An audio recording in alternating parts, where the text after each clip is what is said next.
This is a reminder, Class Connect sessions are recorded and distributed for learning purposes that are listed here. As always, be respectful, appropriate, and participate, but please don't share personal information during the class for your own security reasons. So let's go ahead and do a quick check-in. Obviously, I already checked in with you to let me know how your weekend was, but I want to know just a quick check-in. How have you been doing better with your habits and goals? Have we been doing better? Go ahead, type on the board. Tell us, what have you been working on? Is it waking up on time? Is it going to sleep on time? Is it checking your grades every day? Answering emails? Go ahead, get your answer up on the board really quickly. Is it exercising or eating? How have we been improving, right? You don't have to be perfect, right? Nobody expects you to be perfect, and perfection is a silly thing to strive for anyways, because we're human and it's not possible to be perfect. So just think about, how are you improving? It can be small too. Small things are still good things to celebrate when it comes to habit building. So go ahead and get your answers up there. I see Efren working on the board. I see Brianna typing. Go ahead, let's participate up there. Brianna, can you go ahead and email me and I can get back to you on that? See Caleb typing. Go ahead, get your answers up on the board, everyone. More participation means we can start our class sooner, right? We can get our lab done sooner. So it's for your benefit to be participating, as well as I just like to hear about how your lives are going. So go ahead, let me know on the whiteboard. Yeah, trying to keep things in order, Caleb. Awesome. So we've been a little bit tidier. You went to see Endgame. Awesome. I'm sure it was amazing from everything I've heard.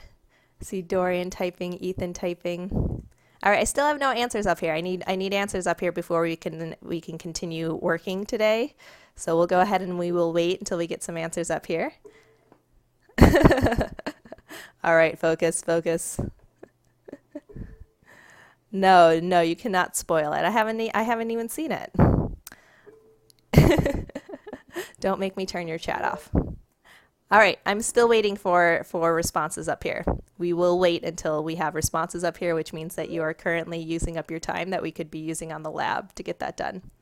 All right, so Amanda, Tony, Ashton, get your answers up here. Brianna, Dusty, Dorian, Dylan, go ahead. Let me know how we've been doing better with our habits and our goals. Awesome. Ethan and Hope, Efren, want to hear from you on the whiteboard. Israel, Ireland, Jacob, Jade, tell me about your goals. I've heard a lot of good things in our discussion boards.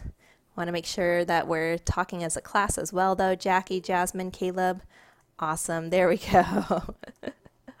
Awesome. I see Efren on the board. Oscar, Parker, thank you for participating. Still waiting on a few more people to get your answers up there. Yoleze and Whitney, Tristan, TJ, Ricky, Rozzy, Blossom, Parker. Oh yeah, I think I already got Parker's up there, right? Let's see here. I see Ethan on the board. Caleb, Matt, Jasmine. Let's get your answers up there.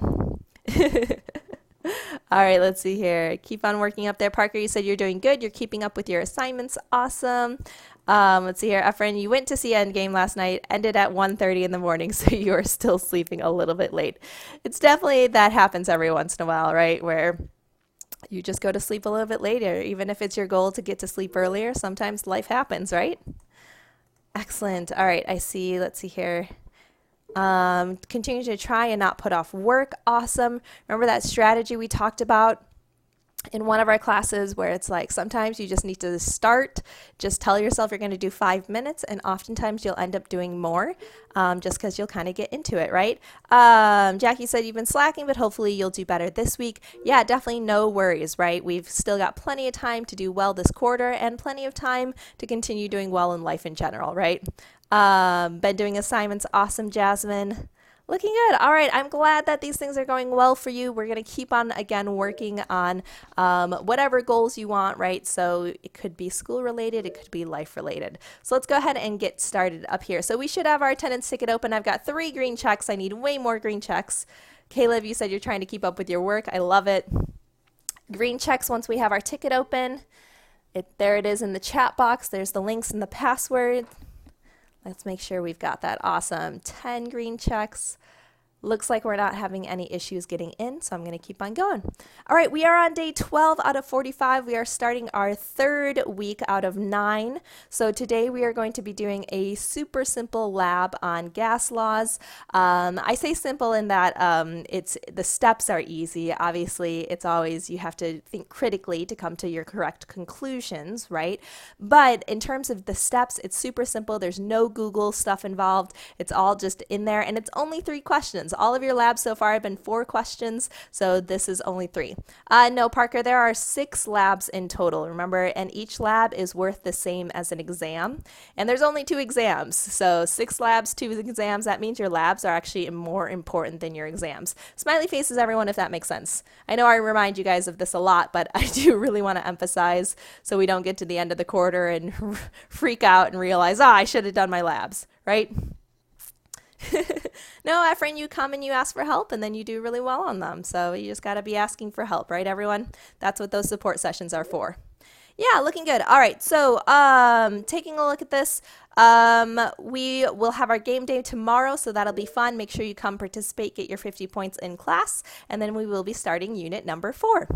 All right, so we've been talking all about gas laws, talking about pressure, temperature, and volume. Yes, game day tomorrow, always fun. And today we're going to demonstrate a really important gas law in our lab. All right, so we should be able to, as always, design an experiment based on a hypothesis and analyze the resulting data, and then demonstrate the relationship between temperature and volume of gases. So today we're going to be taking a look at specifically Charles's law, which we learned about Boyle's, Charles, and Gay-Lussac's. So today we're focusing on Charles' law. All right, so remember, temperature of a gas is directly proportional to volume in a stretchy container, right? So think about what kind of stretchy container have I been talking about so far? What has been our main example of a stretchy container in which the volume of that stretchy container can change based on what's going on with the gases inside? Go ahead, tell me in the chat box. Right, our rigid container, we've been talking about like scuba tanks. What's our stretchy container, right? We saw that little kid playing with one of these in a video that we looked at on Friday. What is that called? Brianna, I said, go ahead and email me. Where is all my participation, everyone? What are those things called? Those things that you blow up and they stretch. I'm throwing you really easy questions right now to try to get you awake, to try to get you participating. Awesome, I see an answer from Efren. Yeah, balloons, right? So balloons are going to be our example, and those are what we're going to be working with today in our lab.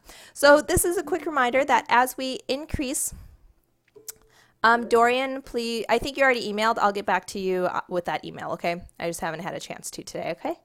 Thank you. All right, so as we increase temperature, what this means is that molecules begin to move faster and faster, right? Temperature means heat energy, so they're getting more heat energy. They move faster. They begin to expand away from each other to try to move away from each other, and that's going to increase the volume of our container or our balloon, right? So you can see that here. These faster molecules begin to stretch out our balloon. When you decrease temperature, molecules move slower. They condense back together, and that decreases the volume. Right? They come back together. Smiley faces if that makes sense. Go ahead, tell me in the chat box. Sorry, go ahead, give me a smiley face if that makes sense. Looking good. Awesome. All right, let's make sure we really understand that. Again, this is all review. Grab your whiteboard tools and match these up on the board. So what happens when we increase temperature? There's a bunch of options here. What happens to the speed? What do the molecules do? What happens to the volume? And then what happens when we decrease temperature? Go ahead, get your answers up there. Let's see who I have on the board. I see Jade, Efren, Jody, Dorian participating, Amanda. Awesome. Let's see here. I see Caleb participating on the whiteboard. Israel on the whiteboard. There we go. Oh, so many people can't keep up anymore. Looking good. All right, get your answers up there. All right, gonna go ahead and pause the tools in just a few moments. 3, 2, 1. All right, let's go ahead, shrink these down and clean it up a little bit just to make sure we really understand this. And this will be number 1 in your ticket. So again, you should have your ticket open at this point. So let's take a look at this. Let me grab my red tool here. All right, so increasing temperature, we got this definitely correct. This means we have faster molecules. As things get faster and faster, imagine a bunch of people sprinting around. Do they want to be close together or far away from each other? Tell me in the chat box. When we have people sprinting around really fast, do you think they want to be close to each other or far away from each other? Tell me in the chat box. I see arrow typing. Efren's got an answer. Right, so the faster they're moving, the further away they want to be. So does that mean they want to condense together, get closer, or expand away, get further away? Tell me in the chat box, do they want to condense or expand? This is important. Think about a bunch of people sprinting around. Do they want to condense and get close or expand far away? Go ahead, tell me in the chat box. I see Efren typing. I need way more participation, everyone. They do, but Efren, we're talking about in this case, right, constant pressure, which means the container is stretchy. It's allowed to get bigger. Yeah, so they would expand, exactly, Valeska, right? So as they get faster and faster, they're going to expand away because they don't want to be next to each other, just like a bunch of sprinters don't want to be right next to each other because they'll trip each other up. Smiley faces, everyone, if that one makes sense. That was the one that we seemed the most confused on. So I want to make sure that makes sense. Awesome. Smileys, thank you, Arrow. Thank you, Efren. Smiley faces, if that makes sense. Thank you, Valeska. Thank you, Orlando. Perfect. All right. So that does mean that as they expand away, the volume will increase, right? To stretch that container away out so that those molecules can get away from each other. Now, decreasing temperature means slower molecules, means those molecules can come back together, and that means the volume will decrease. Excellent. This is going to be number 1 in your ticket. Give me a green check when you have it saved. You have, I'll give you 60 seconds. Go, go, go. Get number 1 saved, please. Green checks. Sorry, I need to clear your old ones. Green checks when you have number 1 saved. Go. 10 seconds left. Waiting on a green check from Ashton. And let's see here. Dusty, Dorian, Dylan, Elias, Ethan, Hope, Ireland, Israel, Jacob. Green checks, please. Caleb, Matt, Mel, Michelle, Miguel, and Blossom and Ricky, TJ, Whitney, Yolese.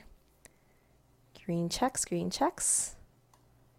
All right, let's keep on going here. All right, everyone, so today we're going to go ahead and start talking about our lab. So again, our lab today is specifically looking at temperature and volume when pressure is constant, so in a balloon, okay? So we're going to use our senses. We're going to make some observations here. I'm going to go ahead and stick this video up on the whiteboard. It's a really cool video using liquid nitrogen. Liquid nitrogen is very, very, very cold. So I'm going to go ahead and show this to you, make some observations, get ready to type your observations in the chat box. Go, go, go.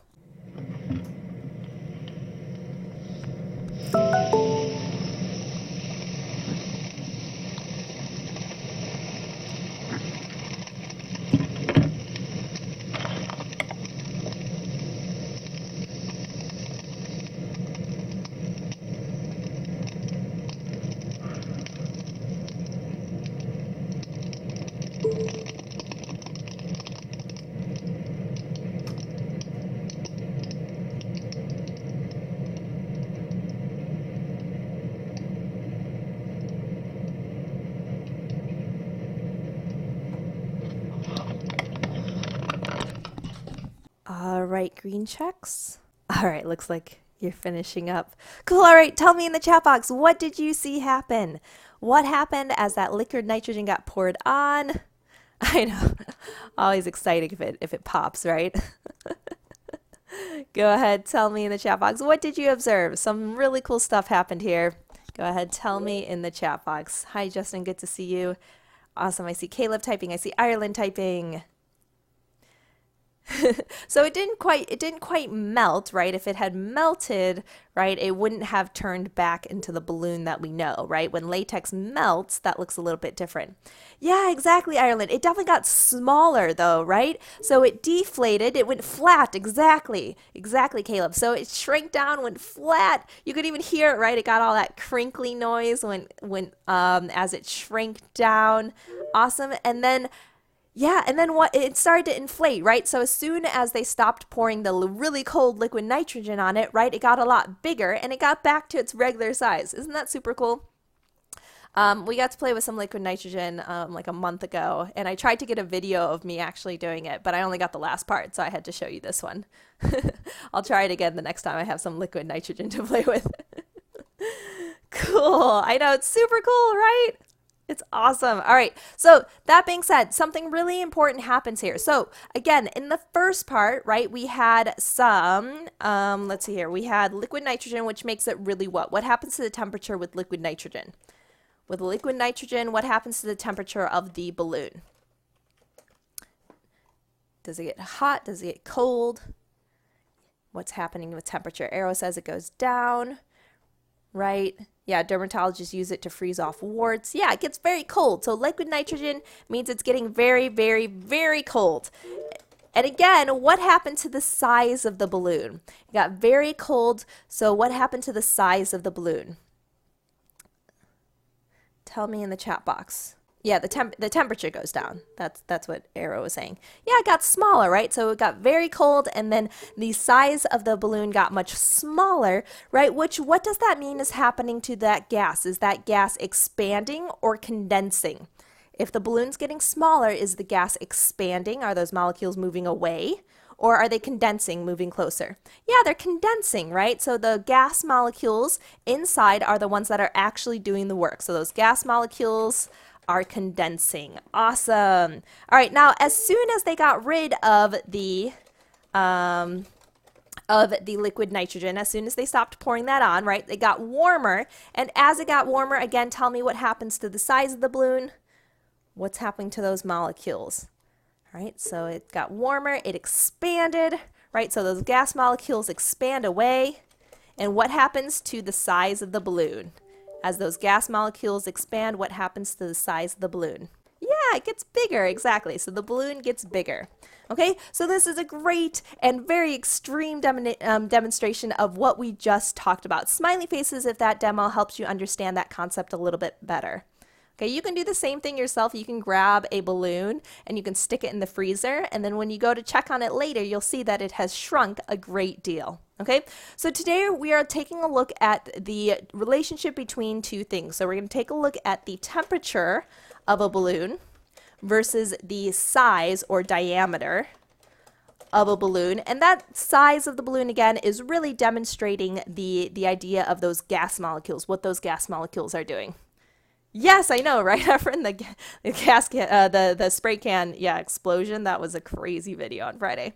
Cool. All right, everyone. So let's go ahead and make some real life connections really quickly. So I know not many of you might have lived in cold climates, but if any of you have ever gone running in the cold, is it really easy to run in the cold? Tell me in the chat box. When you're trying to breathe in the cold, is that an easy thing to do?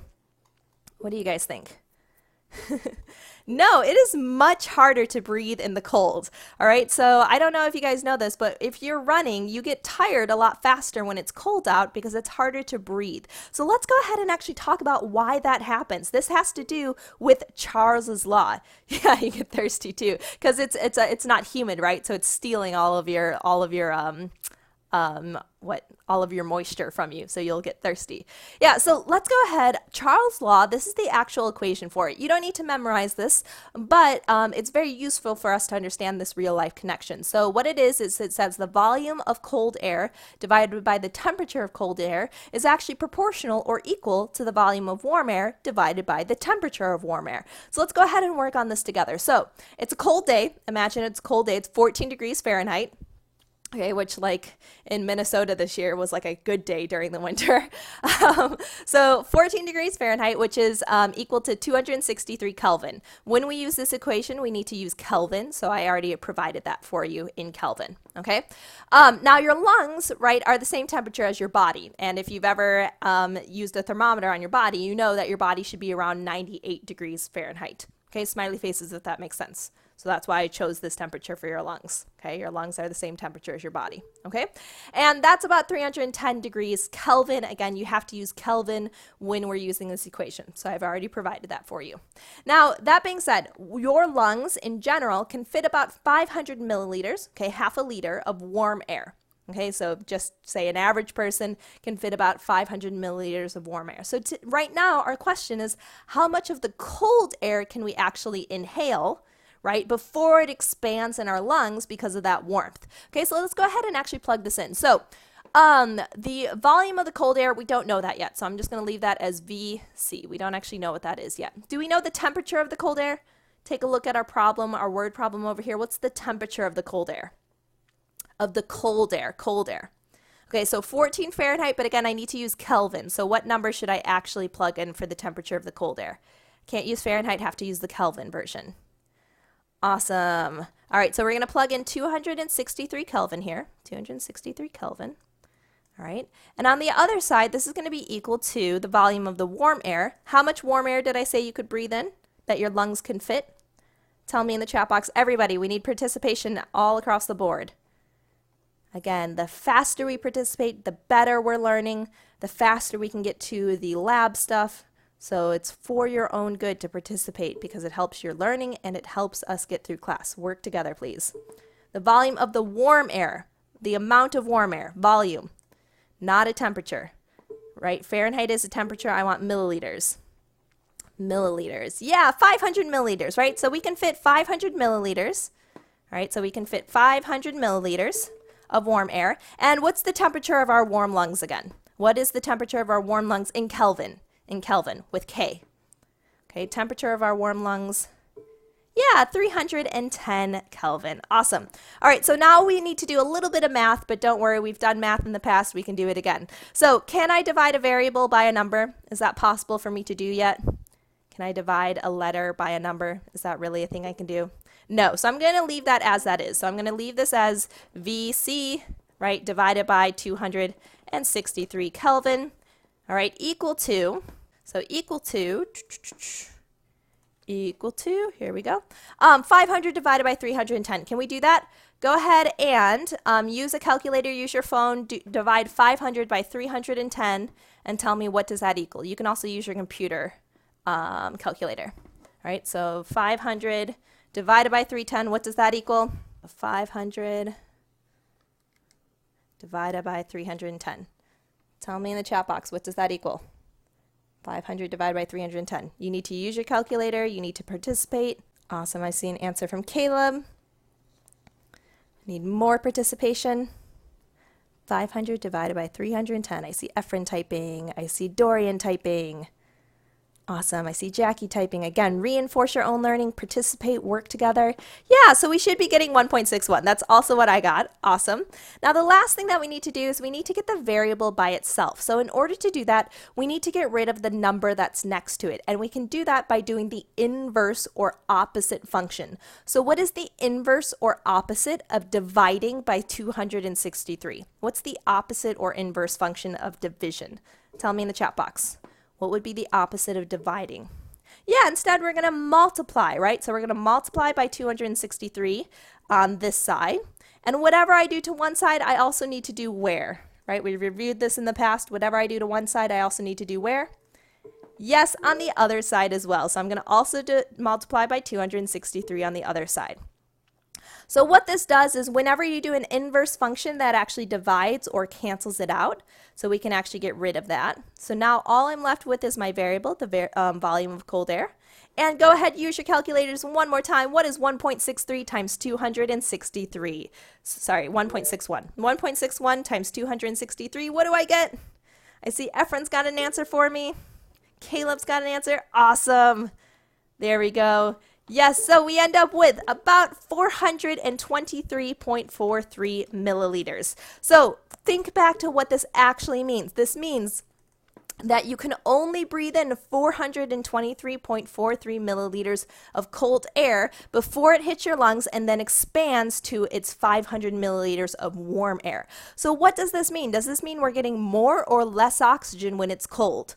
If we can only breathe in this much, are we getting more or less oxygen? Yes, exactly. So this means we're getting less oxygen, which means it's harder to breathe. Smiley faces if that makes sense. Harder to breathe. So even though this is kind of like a crazy big picture concept, it is applicable to your own life. Excellent. All right. So that being said, we've learned this, right? Yeah, Mr. Alch will go ahead and send that out periodically for you, Dree, so you should see that soon. So balloons, when exposed to cold temperatures, shrink. We saw that, right? With the liquid nitrogen, it shrunk down, it flattened out, got really, really tiny. So we're looking at how temperature change affects the size or the gases inside of a balloon. So our hypothesis, we should already know this, right? If a balloon is in a warm environment, what do you think is going to happen to its size or its diameter? Tell me in the chat box, because today we're going to measure diameter for size. No worries, Israel. Just keep on following along best you can. If a balloon's in a warm environment, what happens to its size? Increase or decrease? Increase or decrease?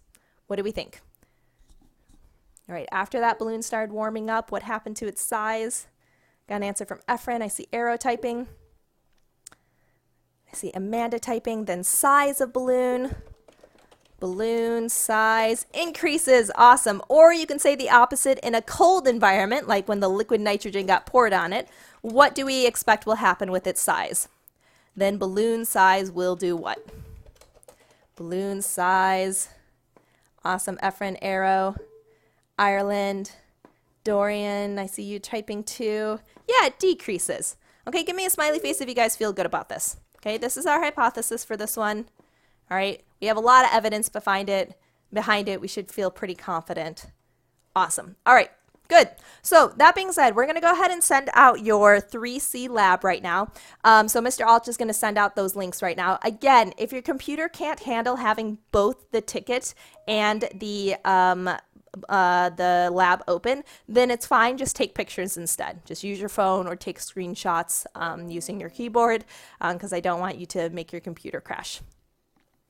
So again, Efren, we just talked about it, right? It's not really stealing your oxygen. It's just that you can't breathe in as much cold air, because remember, cold air will expand much more in your lungs, right? So on a warm day, you could breathe in all 500 milliliters of air. On a cold day, though, you can only breathe in about 420, which means you're just not getting as much oxygen. It's not stealing it, though. It's just that you can't yourself get as much. Right, awesome. Okay, so yeah, there's your lab for you. So go ahead, give me a green check if you're able to open up that lab. Want to make sure everyone has access to it. Again, if your computer can't handle it, just be ready to take pictures, okay? You won't miss anything. I just want to make sure everyone has access to it who wants it right now. Awesome, getting green checks. I have 6 of them so far. Okay, perfect. Keep giving me those green checks, but I'm going to go ahead and get us started here. So our hypothesis says if a balloon's placed in a warmer environment, its size will increase, right? If a balloon's placed in a colder environment, then its size will decrease. You can say it either way, and in our conclusion, we're going to explain it both ways. Okay, so let's take a look at what our independent variable is. Remember, independent variable is always what you change at the beginning of your hypothesis. All right, so take a look at the beginning of both of our hypotheses here, the red one and the blue one. What are we changing at the beginning? What are we changing at the beginning? Tell me in the chat box. What is actually the variable that's changing at the beginning of both of these underlined parts of our hypotheses? I see Efren typing. So if a balloon is placed in a warm environment versus a balloon placed in a cold environment, so what is changing there? Take a look at those bold words. Warmer versus colder. What is actually changing? What's that called? Awesome. I see arrow typing. Looking good. Yeah, so we're actually changing temperature. Thumbs up, everyone, if that makes sense. So we're changing the temperature of the balloons. And today we're going to be doing that in degrees Celsius. Degrees Celsius. Okay? So that's going to be our independent variable for our lab. Now, to figure out our dependent variable, we can look at the end of our hypothesis, right? So we can look at the end of our hypotheses right here. So then its size will increase versus then its size will decrease. So what is that telling you about our dependent variable, or what we are measuring at the end of the experiment? Take a look at our underlines. What are we measuring at the end of the experiment? At the start, we're changing their temperature. At the end, what are we measuring? What's the final result? I see Misael typing, Oscar typing, arrow typing. Thank you. I see Ireland typing. Dorian is typing. Yeah, we're going to be changing the size of the balloon. In this case, we're specifically measuring the diameter of the balloon, right? So the size, I guess I can say size/diameter. Size/diameter, because that's the easiest way to figure out the size of the balloon. That way we don't actually have to calculate the entire volume. And we're going to be measuring this in centimeters. Okay? Thumbs up, everyone, if that makes sense. Thumbs up if that makes sense for all of you. I'm going to explain that in 1 second, Misael. Awesome. All right, so these right here are the answers to number 1. You can copy them exactly as you see, right? Temperature and size, or diameter. That's number 1. Please do not type the definition of an independent or a dependent variable. I don't want the definition. I'm the teacher. I already know what the definition is. All right, so go ahead. type these in for number 1. Give me a green check when you have that saved. You have 60 seconds to get that done. Or you can also take a picture and give me a green check, but I do need green checks from everyone. Go, go, go. Sorry, yes, Mr. Alch will go ahead and be sending those links to the attendance ticket in the chat box. Okay? All right, looking good. Sorry, Mr. Alch, you are not in the room tab. Cool.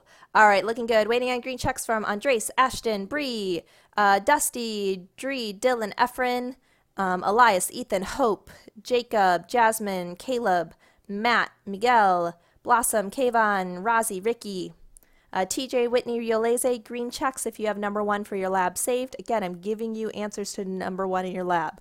Make sure you are working with us. Make sure you are on top of this. Moving on in about 10 seconds. If you took a picture, you can give me a green check too, because that counts. Just so I know you have the information. All right, let's keep on going, everyone. Okay, so here we go. This is going to be a virtual lab, and you will need to gather your own unique data. So I will be giving you a recording in a few moments that goes through steps for number 2 and number 3 of your lab, just because we don't have enough time to do it in person with including any questions I get from anyone. So I've made a video for you. Okay, you can pause it, you can play it, you can do it at your own pace. Okay, but you do need to get your own data. So in the video, I give you a couple examples of data. Please do not use my data. Okay, can you give me a green check if you understand that? Please do not use my data. You should get your own data. Your data should look different from mine. Okay? All right, now the link to the virtual lab is in question number 2. Efren, it's really not possible. The lab itself randomizes the numbers for every single student, so it really shouldn't end up being the same exact data as me. Okay. Plus, I only give you a couple data points, so even if one of your data points ended up being similar, the other ones obviously would have to be unique because I didn't do them for you. I didn't even show them to you. Okay. Awesome. All right. So it's a very simple lab. It looks like this. So you're going to have 3 balloons for the hot one, which will be red. There's also a second station for cold balloons. So there's 3 green balloons for the cold station. You'll have a timer right here. You'll have a pump to blow up your balloons. You'll be measuring the diameter of your balloons. Remember, the size of the balloon, we're not measuring actual volume because that would require calculations. Instead, we're just measuring the diameter of the balloon, understanding that that's going to correlate with the volume of the balloon. Okay? Yeah, Dree, Mr. Alt will send it one more time. There we go. And then you'll have these little buckets of water. So the station 1 will be the hot water. So this is our hot water, and then station 2 you'll see in the video is the cold water. It has a bunch of ice. Again, the green balloons will be the cold station. Smiley faces if that makes sense so far. Okay, so again, the instructions are all there for you. I just want to kind of give you an intro to it so you don't feel like you're jumping in blindfolded. Awesome. Okay. So again, don't copy my data, but you will be filling out this data. So you'll fill out what's the room temperature. The room temperature should be the same for all of these. Okay. If you refresh your page, the room temperature will change and you'll have to start over. So for these ones, these should all be the same room temperature. Okay. Because the room temperature should not change as you're doing the lab. Your diameter should all be different. Okay. So you're using different balloons. So these should all be different. And all of these should be different. Okay. The water temperature for your warm water should all be the same. Okay, so just for the warm water ones, these should be the same. And then just for the cold ones, they should be the same. But obviously, it's a colder temperature here.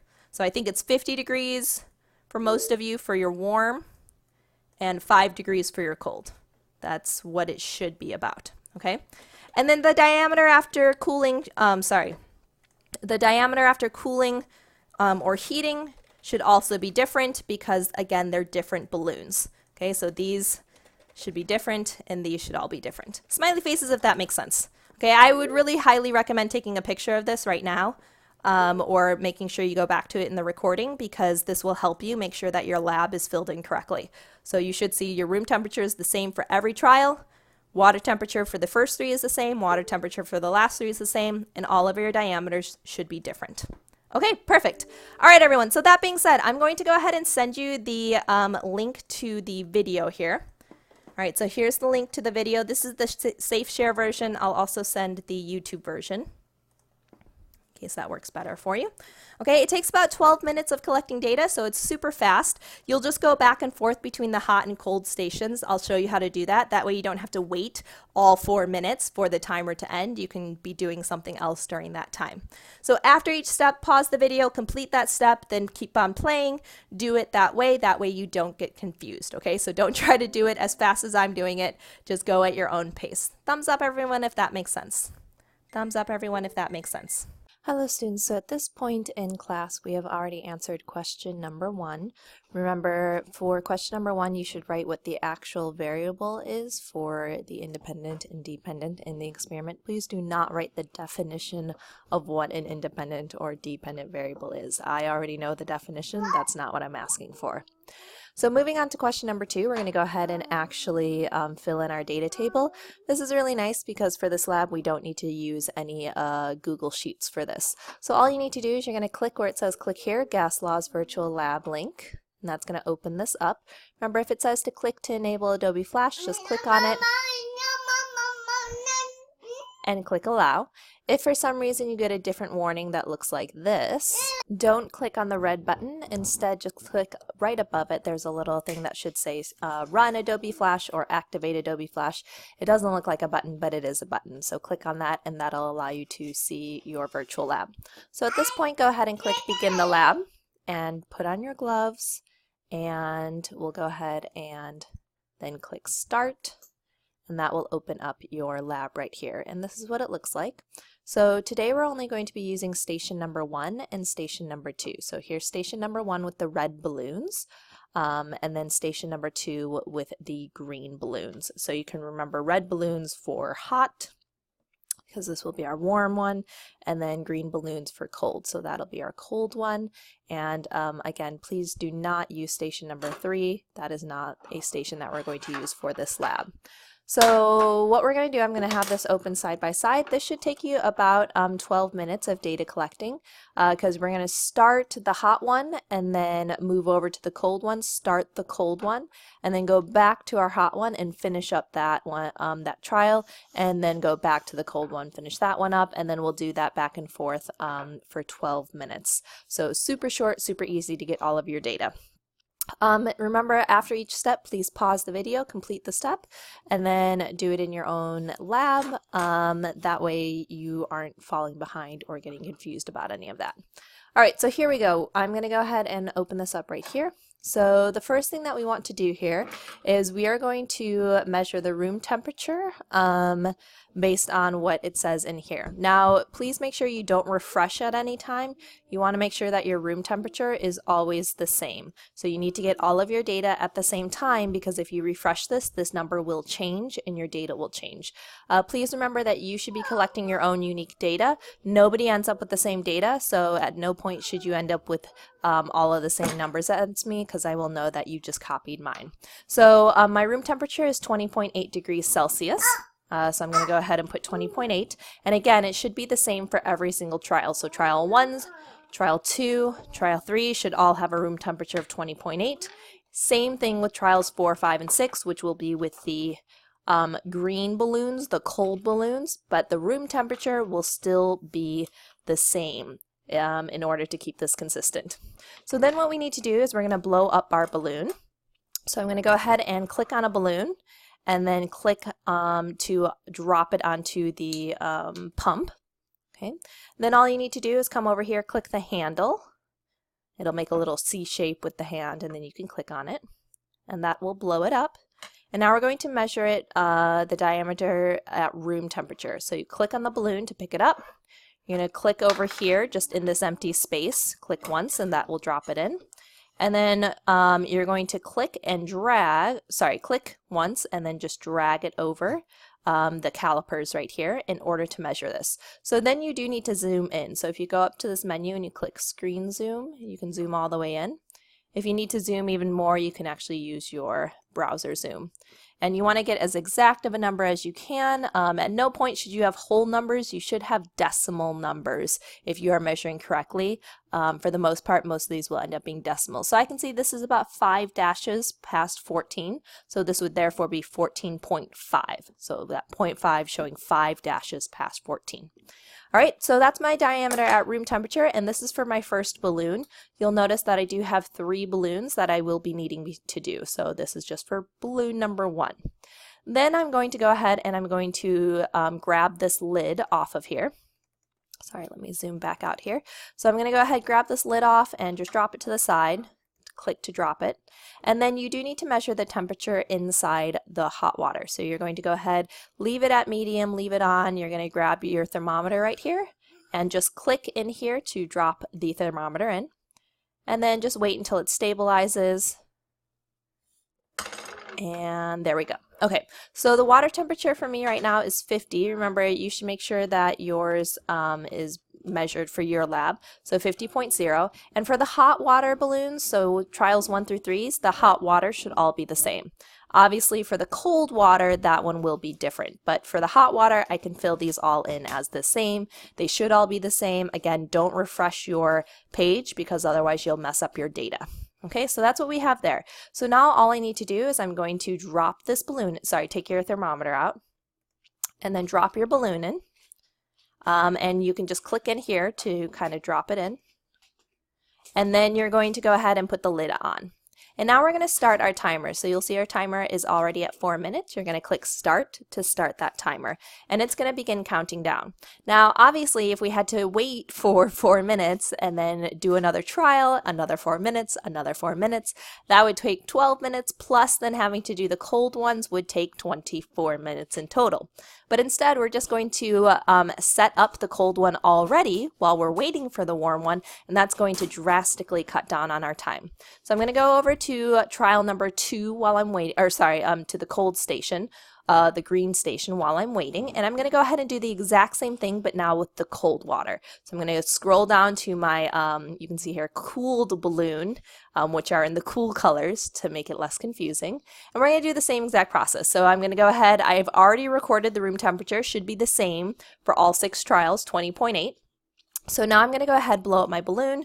So I'm going to grab, I'll grab my first balloon here, stick it on the pump, just click, and then make that C shape with my hand, click on it to blow up the balloon, wait until it's fully loaded. Awesome.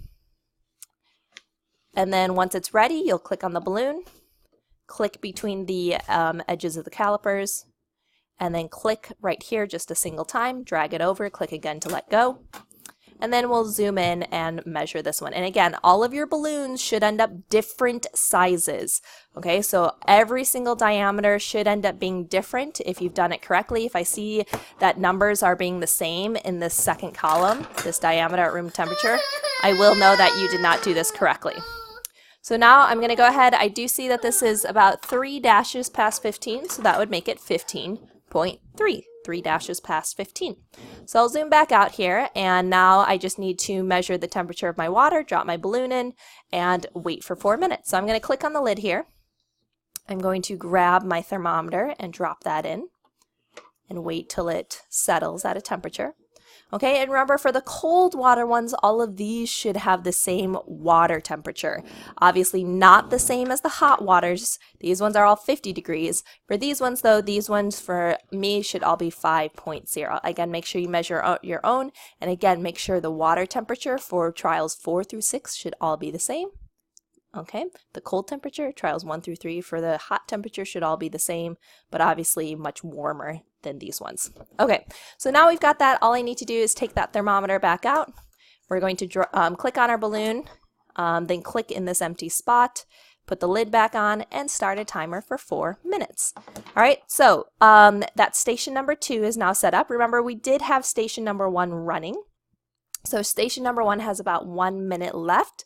Once this is done, I'm going to go ahead and measure the diameter of the heated balloon, trial 1, after it's been heated for 4 minutes, and that's where this data will go here. And then you're just going to keep on going back and forth. So as the cold one's going, you'll set up the warm one, go back to the cold one, finish that one up. Then go back to the warm one, finish that one up, set up your cool one, so on and so forth, just going back and forth, and that will take you about 12 minutes in total, so super short amount of time. I'm going to go ahead and pause my recording until this gets down to 0, and then I'll show you what that looks like. Okay, so at this point my timer has reached 0 for my first hot balloon, my first red balloon. So I'm going to go ahead and grab the lid off, and I will go ahead and click on the balloon to pick it up again. And now really quickly we're going to drop it in between the calipers again, click the edge of the caliper, drag it over, click again to let it go, and then zoom in, and we're going to measure what it is after it's been heated. So again, I might need to zoom in a little bit more. And for this is exactly on 15. For the most part, again, you will end up with decimals, but every once in a while you do end up with a 0.0, which is fine. But again, most of your measurements should have decimals if you've done them correctly. If I don't see decimals, I know that you did not actually do your experiment, and you will get a 0. Okay, so that's all good right there. So we can go ahead and grab this balloon and just kind of drop it off to the side. We don't need it anymore. And we can start with our next balloon. So we'll start with the next balloon. We'll do the same exact process, right? So we'll blow it up. And then again, we are waiting for the cold one to finish up. So that's why I can do this right now while I'm waiting for the cold one to finish up. And then we can go ahead and click on the balloon, drop it in, push this edge over, click, and zoom in. And again, we should get probably a different measurement. So for this one, it looks like it's about 14.9. So this would be about 14.9. And then I would go ahead, again, these numbers, the diameters should all be different because you're using different balloons. If they're all identical, you will get a 0 on those because they should not all be identical. Click on the balloon, drop it in. All right, grab your lid, pop that on, and then reset this so that it goes back to, so that goes back to 4 minutes, and start it again. And you're gonna wait for 4 minutes for this. But again, we already worked on our cold balloon, so our cold balloon is almost down to 0 here, okay? So you will notice that your diameter after heating is larger, which is what we expected, and that's going to be important to know for our conclusion today.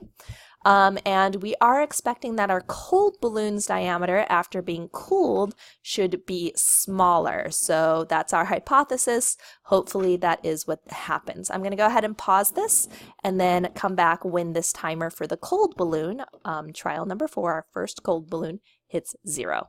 All right, so our cold balloon has hit 0. I'm going to go ahead and pop this lid off. You will notice something interesting has happened with the balloon where it actually looks kind of wrinkled, which is a good hint of what happened. So I'll drop it between my calipers, click the edge of the calipers, click again to drop those. I'm going to zoom in here. And for this one, it looks like it is, let's see here, at about 15. Again, for the most part, they should end up being different. They should end up being point something, but again, every once in a while it is 0.0.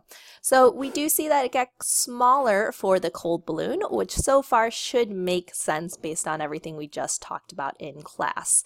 So that's exciting because that is following our hypothesis so far. All right, so what we would do is we would drop this one off to the side. We would blow up another balloon, measure it again. Again, we already have trial number 2 for our hot one running, so we're just setting up trial 5 for our cold one, or trial 5, which is our second cold one. So let me go ahead, grab this balloon. We would measure it. Oh, sorry, I know what the problem is. Let me zoom out here. I was wondering why I couldn't scroll over. So we're going to go ahead, drop this second balloon in, grab the calipers, measure that up. And for me, this looks like, what, 13.4-ish? Again, very big difference because, again, the diameters at the beginning should not all be the same, nor should they be the same after cooling or heating. Again, if I see identical numbers all the way for diameters, you will get a 0. Okay, so that's 13.4. I'm going to go ahead and drop this into my cooling tank, put the lid back on, and then reset my timer and start it again. Okay, so now that one's going, and again, my warm one was already going over here and should be done soon. So you should see that as we go back and forth, you'll save a lot of time, and you should be done pretty quickly. So I'm going to go ahead, I'm not going to show you measurements for that because, again, I don't want to tempt you into copying. You do need to be getting your own unique data. But I do want to explain this part right here. So the average diameter at room temperature for the hot balloons, what you're going to do is you're going to take all of your hot temperatures here and you're going to add them up together. So this would be, let's say, 14.5 plus 14.9 plus whatever this last number is. I'm going to just say something absurd. It shouldn't be what you put here. But let's say I say this one is 18. It definitely won't be 18, so don't put 18. But then all you do is you take those numbers that you added together. Okay, so add them all together, press enter, and then you're going to divide that new number by 3. And that'll give you the average diameter at room temperature.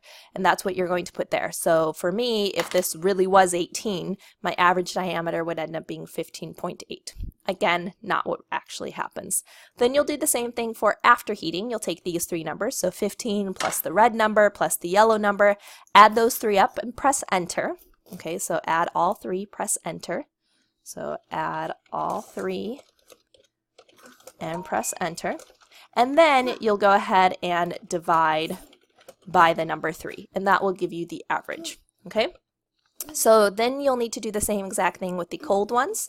So take the diameter at room temperature for the blue one, purple one, and green one, add all 3 together, press enter, then divide by 3, and you should end up with a number that's close to all of these, the average. Again, it should be close to these. If it's not close to what these are, then you did not get the average, you got something else. And then do it for after cooling. So the blue number, purple number, green number, add all 3 together. Press enter and then divide by 3 to get your final average here. Okay, and that will be important because you do need to know your average in order to complete your conclusion. So at this point, we have done that part. So we can go ahead. We've got all of our data here. Again, don't copy my data. You should be getting your own data. And now we're going to go ahead and do our conclusion. You'll notice that for this one, the conclusion is actually the last question. So it's only 3 questions total. It's a really, really simple lab to make sure you get done. So you would say if a balloon is placed in a warmer environment, then its size will increase. That was our first part. Based on my data so far, that does seem to be true, right? It does seem that for the heated ones, it looks like they're getting bigger, right? They're increasing in size. So for example, I would put supported. And then when my balloons in trial 1 through 3 were at a room temperature of, so for me, right, the room temperature was 20.8, but yours should be different, most likely, okay?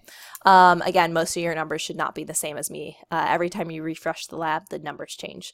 And they started with an average diameter of, so this would be this first box up here. So this first average diameter for the heated balloon, that's what I would put here. Okay, so that's what I would put here for the average diameter. And then when placed in warm water so my warm water again was 50 degrees, right? So 50.0, right? Yours might be different. They ended with an average diameter of, and again, that's going to be this second box right here in my hot balloon box, right? So this bluer gray box, and that's what number I would put there. So blank centimeters.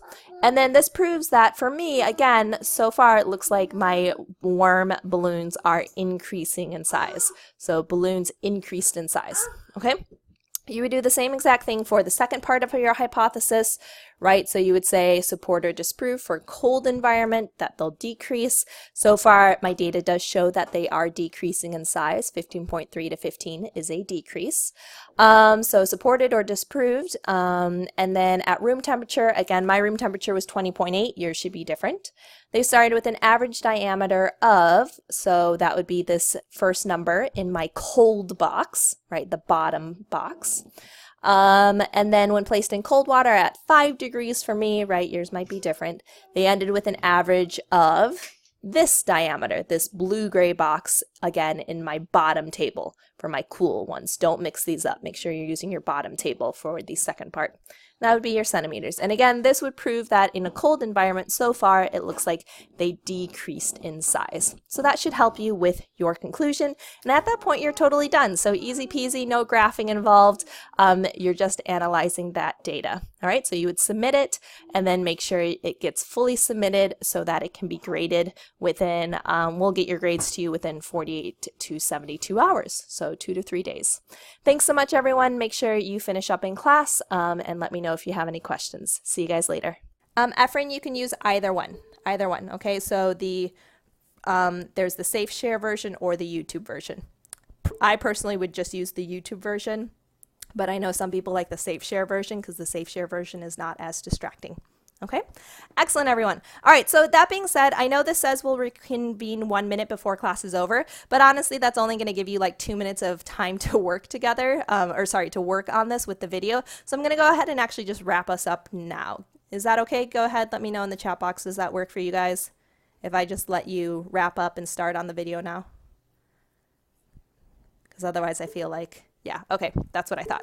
All right, so our objective for today was to design an experiment based on a hypothesis, get some data, and we should be able to demonstrate the relationship between temperature and volume. The 3C lab is technically due at 4 o'clock, but remember, it's more important to get it done correctly, so make sure you just do it correctly. Efren, there is no question 4. There's only questions 2 and 3, and the video shows how to do both number 2 and number 3. But there is no question 4. Does that make sense? Cool. All right, everyone, here's your last word. I'll go ahead and I will put those links back up on the whiteboard. As soon as you have everything you need, though, you are dismissed. For anyone that's wondering, the recording will also be included in the 3C recording. So I'll embed it in here as well. Thank you. Bye, Israel. Have a great day. See you later, everybody. I'm going to go ahead and